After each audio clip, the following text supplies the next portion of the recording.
Dead End Street by Slobodan Radojev Mitric. Foreword by Dr. Professor Rade Božović. Does a dead-end street have an exit after all? The new novel by Slobodan Radojev Mitric. Dead End Street meets the expectations raised after the release of his second-last novel, Help! They've Kidnapped Me, Lady Di. By means of short, concise dialogues, the writer leads the reader through the story. He traps, describes and unravels. The story is clearly and concisely defined. The characters are recognizable by their dialogue, which is often juicy but never banal, written in pure literary language with here and there the necessary jargon. Slobodan Radojev Mitric is an experienced writer in a field that I would call the political crime genre. The heroes are mostly fictitious and otherwise, at least their names are such. The location of the events are that only occasionally, while the content always comes from our daily, political and criminal life. In almost all of Mitric's novels, as is here the case, there is a sophisticated and metaphorical quest for the invisible and chief culprit. The reader is expected to adopt caution and a critical attitude towards the events which the writer describes.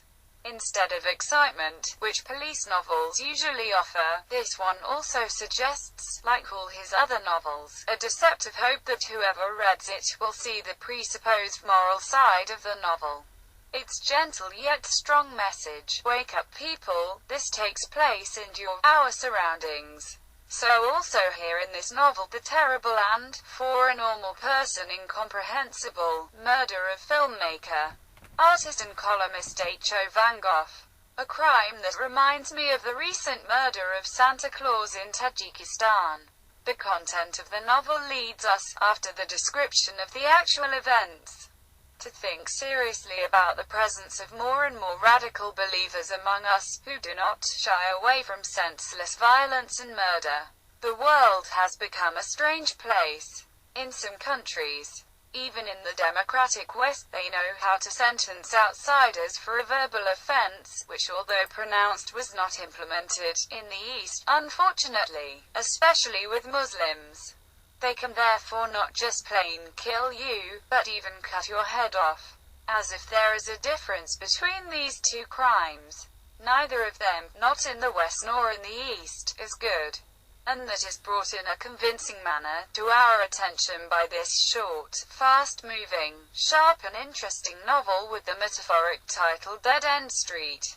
Finally, let me say that in this novel it is not Theo van Gogh who was murdered, but that it is suicide by the fundamentalists, whom are increasingly to be seen in the political sphere.